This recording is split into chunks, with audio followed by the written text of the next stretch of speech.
Hello दोस्तों, कैसे हैं आप? मुझे पक्के में पता है आप बहुत अच्छे से मेहनत कर रहे होंगे और आपके कॉम्पिटिटिव एग्ज़ाम्स की अच्छे से तैयारी चल रही होगी। आज के दिन मैंने एक सीलेट का पेपर लिया है। सीलेट एक एग्ज़ाम है जो कि लॉ स्कूल में एडमिशन्स के लिए इंडिया में होती है, ऑर्गेनाइज़ करती है गवर्नमेंट, राइट? तो उसमें थोड़े इंटरेस्टिंग तरीके के सवाल आते हैं, होते वही बेसिक तरीके के हैं, परसेंटेज के ऊपर, प्रॉफिट लॉस और इस तरीके से हुए सवाल। पर उन उसमें होता इस तरीके से है कि एक ही सवाल के ऊपर एक ही क्वेश्चन, एक स्टोरी टाइप है, उसके ऊपर अलग अलग तरीके के सवाल होते हैं। जैसे आज मैंने जो क्वेश्चन लिया है उसमें कुछ 5-6 क्वेश्चंस हैं एक स्टोरी लाइन के ऊपर। तो वो मैं एक क्वेश्चन भी लिख देता हूँ और उसके बाद मैं आपको पढ़ के भी सुना देता हूँ, सो दैट हम उस क्वेश्चन को साथ साथ में सॉल्व करने के लिए नंबर्स लिखते जाते हैं। क्वेश्चन है कि mister Das is working in a construction company. Okay, ठीक है। He has a family including his wife and a daughter. Okay, ठीक है। His monthly income includes a salary of 9,228 rupees. तो सैलरी कितनी लिखी है हमारे पास में? सैलरी आ गई 9,228 rupees. Okay, so the question asks is this कि मिस्टर दास की जो सैलरी है उन्होंने बता दी है 9,000। मैं वापस से लिख देता हूँ ऐसे। सैलरी जो है वो 9,228 रुपीज़ है, ठीक है। और बोल रहे हैं कि 10% उनको हाउस रेंट अलाउंस मिलता है, 10% HRA मिलता है। तो इसका हमको 10% निकाल लेना चाहिए, क्योंकि अज्यूम कर रहा हूँ मैं कि वो इसके ऊपर सवाल ज़रूर पूछेंगे। तो 10% कितना हुआ 9,228 का? ईजी है, वो हो गया अमाउंट 922.8, ठीक है। तो ये हमको उनकी सैलरी जो है टोटल वो इस टाइप से मिलेगी कि उनका जो सैलरी प्लस HRA जो है वो मिलेगा। तो टोटल सैलरी लिख लेते हैं हम लोग हमारे पास में। Total salary equals to 9,228 plus 922.8। तो इसका सम कितना आएगा? 0.8। तो ऐसा कैसा आ जाएगा? 8 और 2 10 के शून्य, हाथ लगी 1, 2 और 2 4 और 1 5, क्योंकि कैरी 1 है ना। तो ये 5 आ गया। अभी 9 और 2 11 की 1, हाथ लगी 1, 9 और 1 10, 10। सो हमारी जो सैलरी आ गई मिस्टर दास की वो 10,150 रुपये 80 पैसा आ गई, ठीक है।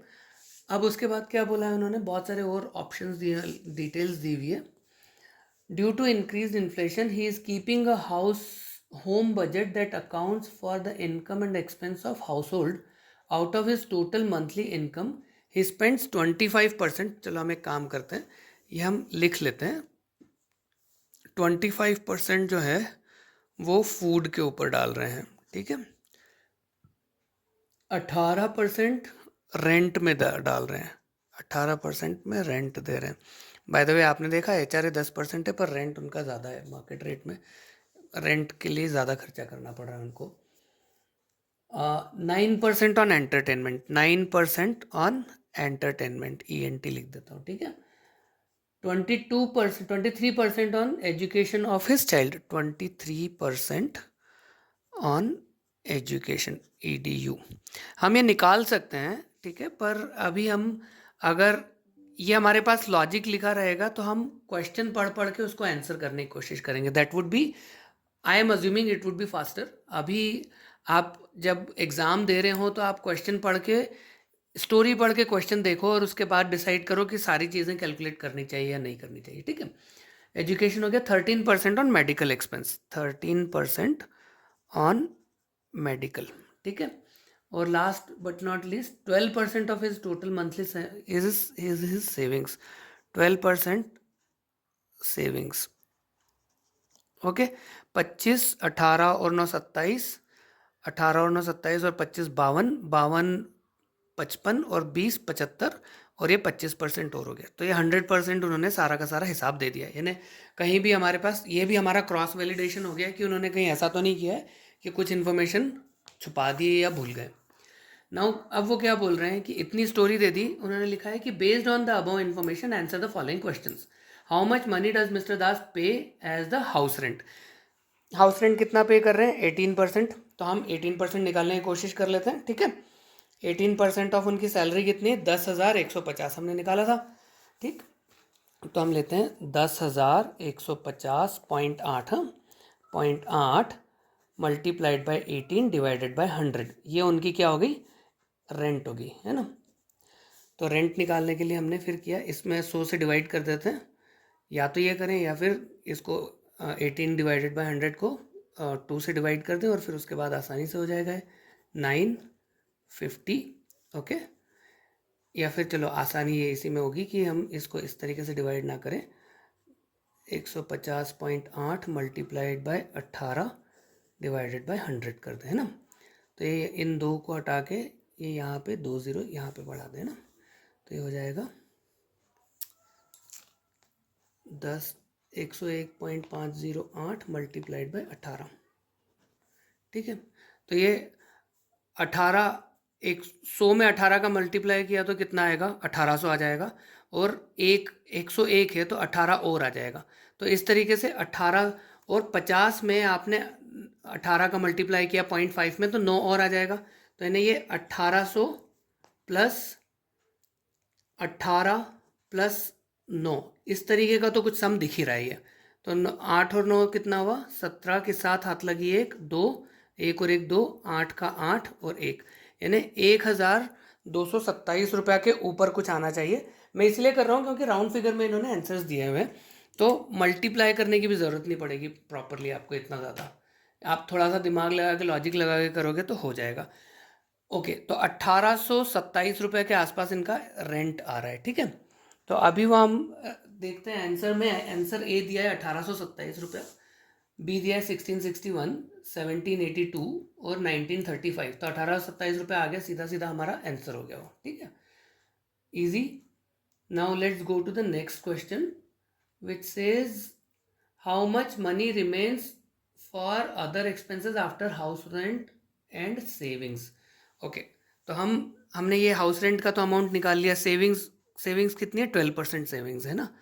10,150.8 मल्टीप्लाइड बाय 12 डिवाइडेड बाय 100, ये हो गई हमारी सेविंग्स, है ना, ठीक है।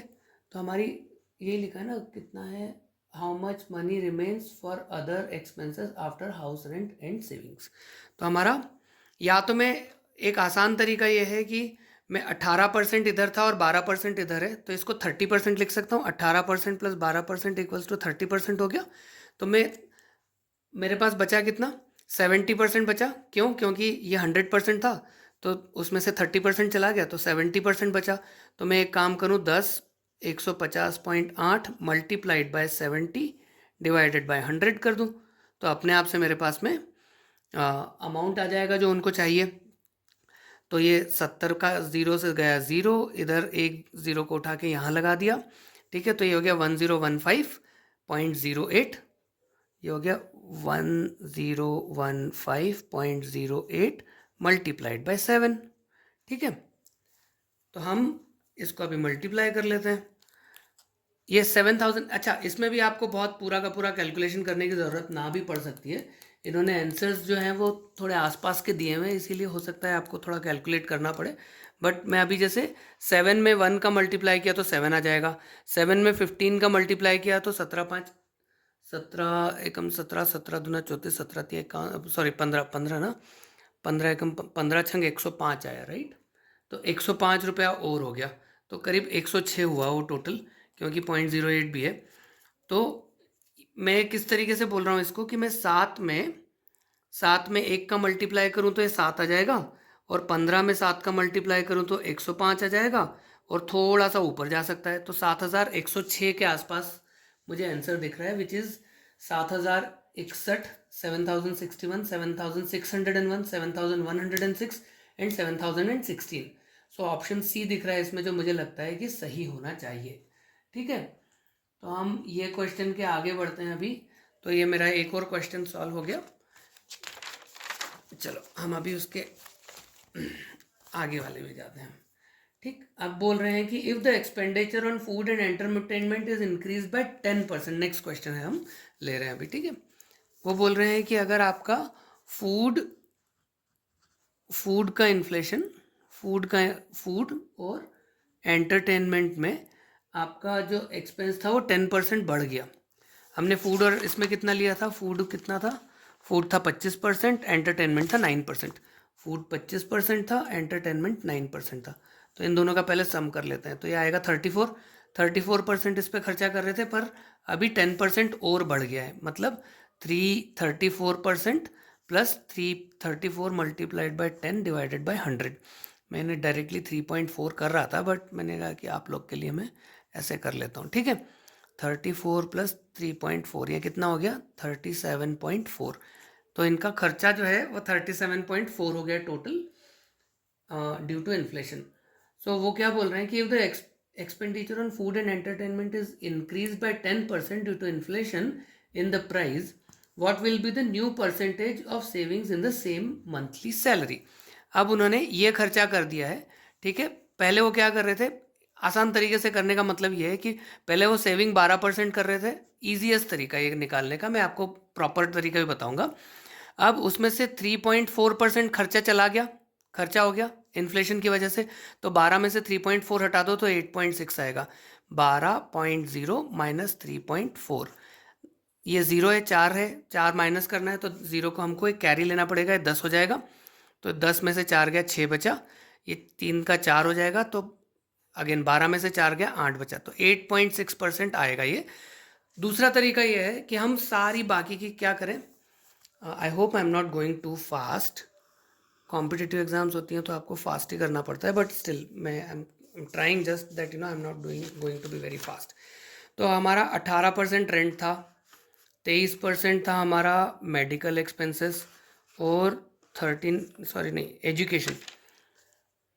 18 प्लस 23 प्लस 13, ये 3 एक्सपेंसेस और थे। 18 रेंट, 23 एजुकेशन, 13 मेडिकल, ठीक है। तो ये कितना आ जाएगा, इन तीनों का सम करेंगे तो, 18 और 23 41 और 13 54, 54% ये हो गया।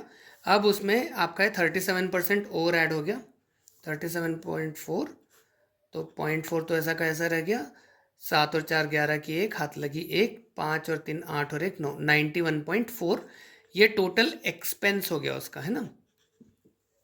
अब अगर ये एक्सपेंस हो गया है तो 100 माइनस 91.4 करोगे तो आपको सेविंग्स मिल जाएगी, ठीक है। तो ये आएगा 8.6%। दिस वॉज द ईजीएस्ट कि आपका अगर 10% फूड और एंटरटेनमेंट 34% खर्चा हो रहा था और 10% और बढ़ गया, यानी 3.4% और बढ़ गया, तो और बाकी चीज़ें वैसी ही रही हैं, उन्होंने लिख के दिया है, राइट। तो अगर बाकी चीज़ें वैसी ही रही है तो ये 12% जो सेविंग्स थी उसमें से ही गया है ये 3.4%। तो इसकी वजह से आपको 12 माइनस 3.4% कर दोगे तो आ जाएगा, ठीक है। अभी क्विकली देखते हैं last question. How much total money has he spent on food and entertainment. Food and entertainment में उसने 34% खर्चा किया है, ठीक है। तो मैं एक काम ये कर सकता हूँ कि मेरा फूड और एंटरटेनमेंट के ऊपर 34% बराबर कितना होगा, 1150.8 मल्टीप्लाइड बाय 34 डिवाइडेड बाय 100। इसमें भी एक्चुअली 34 से अगर मैं मोटा मोटी मल्टीप्लाई करूं तो ये कितना आ जाएगा, 3400 के आसपास आ जाएगा। तो आंसर देख लेते हैं। अच्छा, 3461, 3541 इन दोनों में से कोई एक हो सकता है। क्यों, क्योंकि एक है amount 3371 and none of the above is the other option. So थोड़ा थोड़ा कभी आप इंटेलिजेंस लगा लो तो आपको ये समझ पड़ सकता है कि क्या आंसर हो सकता है। 3371 तो बिल्कुल भी नहीं होगा, ठीक है। 3541, 3461 भी हो सकते हैं, नन ऑफ द अबव भी हो सकता है। Let's see. मैं यहाँ पे से ये कर देता हूँ, तो ये हो गया 101.508 मल्टीप्लाइड बाय 34, है ना। अभी इसको मल्टीप्लाई करते हैं, बहुत देर लगेगा। मैं इसको 0.08 को हटा देता हूँ, ये 5 को ही रखता हूँ, ठीक है। 4 पंचे 20 के शून्य, हाथ लगी 2, 4 दूना 4 एकम 4, 5 6, 0 का 0, 3 4 एकम 4, 3 पाँचों 15 की 5, हाथ लगी 1, 3 एकम 3 और 1 4, है ना।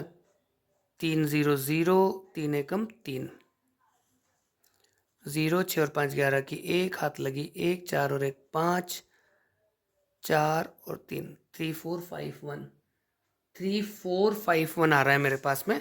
इन्होंने आंसर में दिया है 3541, ठीक है, और दूसरा आंसर दिया है 3461, तो 61 तो नहीं आ रहा है, ठीक है। तो ये अमाउंट जो है वो 3451 आ रहा है, तो ये नन ऑफ द अबव आना चाहिए इसका आंसर, ठीक है।